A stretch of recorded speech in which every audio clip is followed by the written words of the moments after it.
ఈ విశాలమైన ఆకాశానికి చాలా ఎత్తులో మేఘాలపైన నక్షత్రాల మధ్య ఒక అద్భుతమైన రాజ్యం ఉండేది. ఆకాశంలో మెరిసే నక్షత్రాలే ఆ రాజ్యానికి వెలుగులు. వీధులు, ఇల్లు, ప్యాలెస్ అన్నీ మృదువైన కాంతితో మెరిసేవి. ప్రజలు ఆనందంగా జీవించేవారు. వాళ్లకు భయం అంటే లేని రోజులవి. ఆ రాజ్యాన్ని దయగల రాజు, రాణి ప్రజలను ఎంతో ప్రేమతో పాలించేవారు. ప్రజలు చాలా సంతోషంగా ఉండేవారు.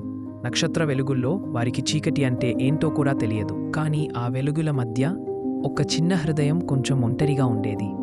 ఆమె పేరు చాంత్రి రాజకుమార్తె. అందమైన ముఖం, కళ్లలో నక్షత్రాల వెలుగు.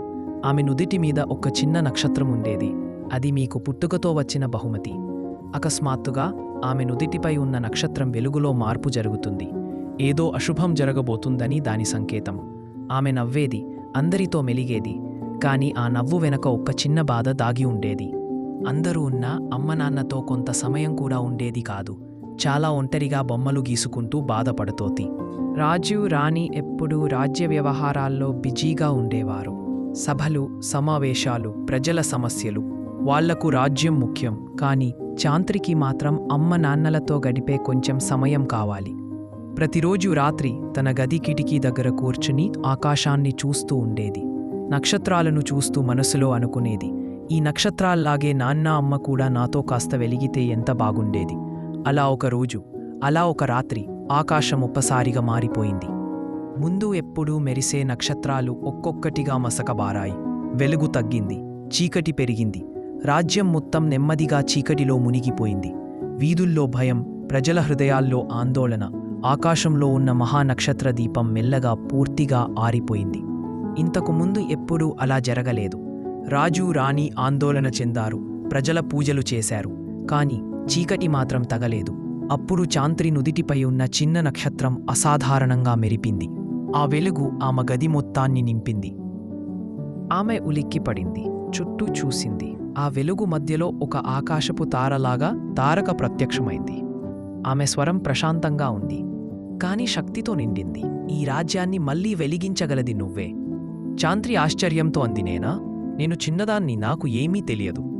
తారక చిరునవ్వుతో అంది, నీ శక్తి నీ వయస్సులో లేదు, నీ మనసులో ఉంది. భయాన్ని ఎదుర్కొనే ధైర్యం, ఇతరుల కోసం త్యాగం చేసే ప్రేమ, అవి నీలో ఉన్నాయి. చాంత్రి మౌనంగా నిలబడింది. భయం ఉంది, కాని ఆ భయంతో పాటు ఒక కొత్త ధైర్యం కూడా పుట్టింది. ఆమె ప్రయాణానికి సిద్ధమైంది. రాణి ఆమెను బిగిగా హత్తుకుంది. ఆ ఆలింగనం విడిపోవడం కాదు, ఒక ఆశీర్వాదం. రాజు ఆమె తలపై చేయుంచి మెల్లగా అన్నాడు, భయం వచ్చినప్పుడు నీ హృదయాన్ని విను. నువ్వు ఒంటరిగా లేవు. ప్యాలెస్ గేట్లు మెల్లగా తెరుచుకున్నాయి. వెనుక కుటుంబాన్ని మొదటి అడుగు వేసింది. ఆ అడుగుతో ఒక చిన్న రాజకుమార్తె కాదు, ఒక ప్రయాణం మొదలైంది. చిన్న రాజకుమారికి ఎప్పుడు కష్టమంటే ఏమిటో తెలీదు. ఇప్పుడు దారి తెలియని మార్గంలో గమ్యం వెతుకుతూ వెళ్తుంది. కొంత దూరం వెళ్లిన తర్వాత వెనకే ఏదో ఉన్నట్లు అనిపించి చాంత్రి బాగా భయపడింది. కాని అది ఒక శుభసూచన. చాంత్రి కోరుకున్నట్లు తారక అని మెరిసే చిన్న జీవి ఆమెకు సహాయం చేయడం కోసం వచ్చింది. దాని మెరిసే తోక వెలుగుతో చాంత్రికి దారి చూపిస్తూ ఇద్దరూ కలిసి ముందుకు సాగారు. ముందు ఒక విశాలమైన సరస్సు కనిపించింది. అందులో నీరు కాదు, భయాలే ఉన్నాయి. ఆ నీటిలో చాంత్రికి తన భయాలే కనిపించాయి. ఒంటరితనం, విఫలమవుతానేమో అన్న భయం, తల్లిదండ్రులను మళ్లీ చూడలేనేమో అన్న ఆందోళన. ఆమె కళ్ళు మూసుకుని నెమ్మదిగా శ్వాస తీసుకుని అంది, నేను భయాన్ని కాదు, ధైర్యాన్ని ఎంచుకుంటాను. ఆ మాటలతో సరస్సు నెమ్మదిగా శాంతించింది. ధైర్యానికి సరస్సు సంతోషించి వారికి వెలుగుతో కూడిన దారిని ఇచ్చింది. మరి వారి విజయం కోసం ఆశీర్వదించింది. తారక, చాంత్రి సంతోషించి ముందుకు సాగారు. ఆమె ముందుకు నడిచింది. తరువాత భారీ గాలులతో కూడిన ఒక ద్వారం ఎదురైంది. ప్రతి అడుగు కష్టం, గాలులు వెనకిత. అప్పుడు తారక వెలుగుతో ఒక గుండ్రని మాయాజాలంతో చాంత్రిని కాపాడుతూ మరింత ప్రకాశించింది. గాలులు నెమ్మదిగా తగ్గాయి. చాంత్రి ఆ ద్వారం దాటింది. సన్నటి వెలుగులో ఆ ద్వారం ఎదురుగా దారి కనిపించింది. వాళ్ళు ఇంకా సవాళ్లను ఎదుర్కోవడానికి ముందుకు సాగారు. ముందు బంగారు వెలుగుతో మెరిసే ఒక గోడ నిలిచింది. ఆ గోడ ప్రశ్నించింది, నీ లోతైన కోరిక ఏంటి? మీ అమ్మ నాన్నతో సమయమా, లేదా నీ ప్రజల శాశ్వత సంతోషమా? చాంత్రి కళ్లలో నీళ్లు తిరిగాయి. కొంచెం ఆలోచించి అంది, నాకు రెండూ కావాలి. కానీ రెండిటిలో ఒకటి మాత్రమే జరుగుతుంది అంటే నా ప్రజల సంతోషమే నా కోరిక. ఆ మాటలతో గోడ తెరచుకుంది. వెలుగు అన్ని వైపులా విరబూసింది. చివరికి ఒక పర్వత శిఖరపై ఒక మహానక్షత్ర దీపం నిలిచింది.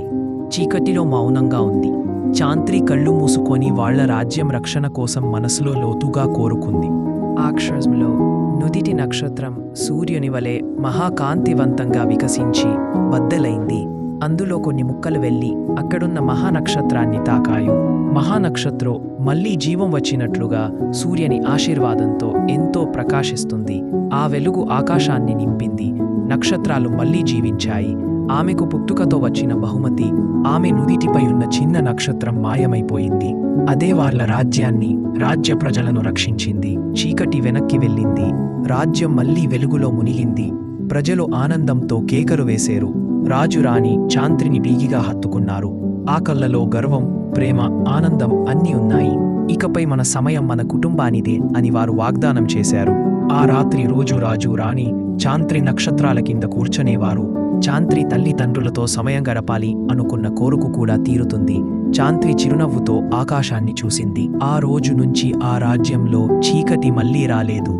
ఎందుకంటే ఒక చిన్న హృదయం తన ప్రేమతో, తన ధైర్యంతో పూర్తి రాజ్యాన్ని వెలిగించ